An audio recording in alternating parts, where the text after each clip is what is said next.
Good morning mga kaibon, mga kalapatids. Ngayong araw ipapakita ko sa inyo yung mga ipaparapol nating mga ibon, no? Bigyan na natin ng date yung raffle natin, siguro February 15. Paparapol na natin yung mga ibon na nandito, no? Mga dinonate na mga kaibigan natin. Konti lang sila, no?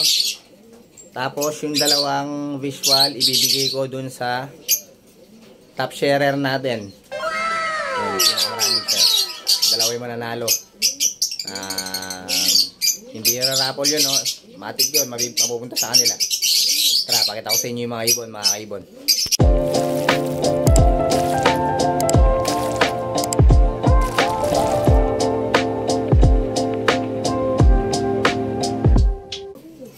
So guys, sa top sharer natin, ito yung mapapanalunan nila, no?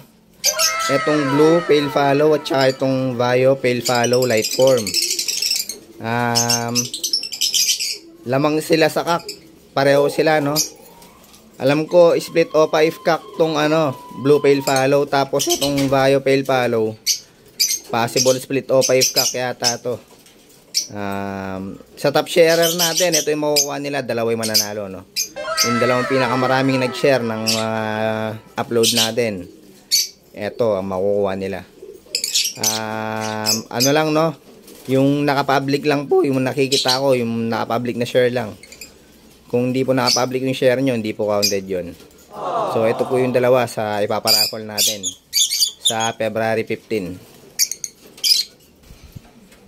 Tapos, eto guys, pera nating ibibigay ito sa mga followers natin, no, sa raffle. Etong blue split opaline, split pale follow, sure yung karga niyan, no? At saka tong violet opaline pale follow. Pair na yan mga kaibon. Yan, abangan nyo to. Isa yan sa mga paparaffle natin. Pair na sa natin silang ibibigay para di na mahirapan maghanap ng kapares yung mga mananalo, no?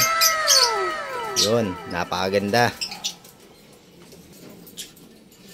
Tapos guys, eto, pangatlo. Eto yung dating napanalunan ni Sir Melchor at Bincula, no? Ang ID na ito mga to, blue, possible split o 5 kak, possible split pale follow. Yun.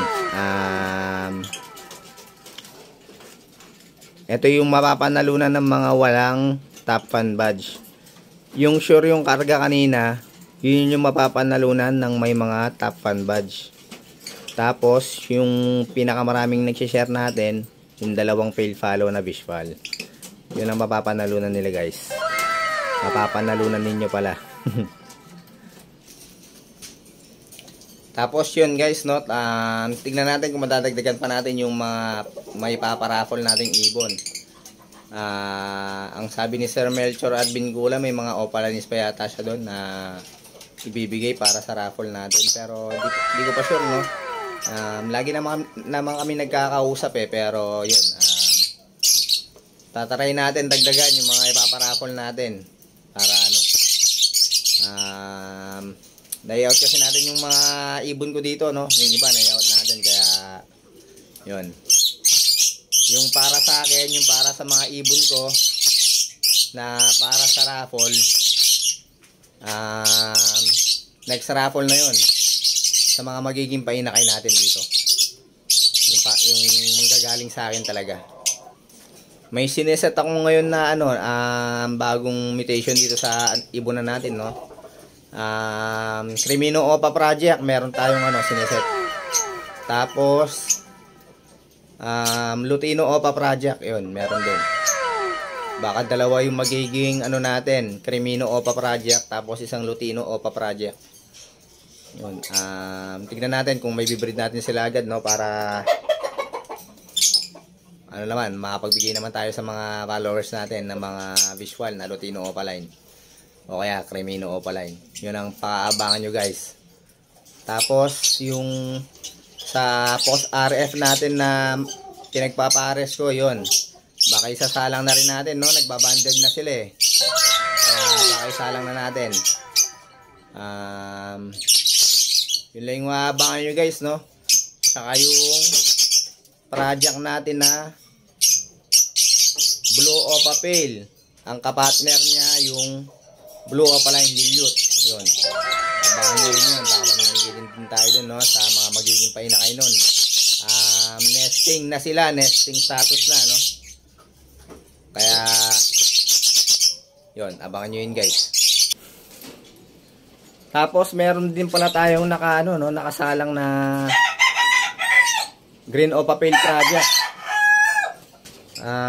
Tapos, Wild Type Green Persona. Yun, Wild Type Green Persona nata, no? May sasalang din tayo. Yun guys, marami kayong aabangan sa mga natin ngayon. Mga breeders natin dahil nag-upgrade tayo ng ibon. Yun, syempre, mamimigay tayo doon kapag nakapagpainakay tayo, no? Babawi ako sa inyo. Doon na lang ako babawi sa inyo dahil konti lang yung mapaparapol natin ngayon. Yun. Sige, hanggang dito na lang pala yung vlog natin ngayong araw na to, mga kaibon, mga kalapatid. Yun.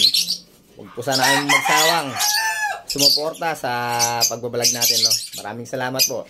Ingat and God bless, mga kaibon, mga kalapatid.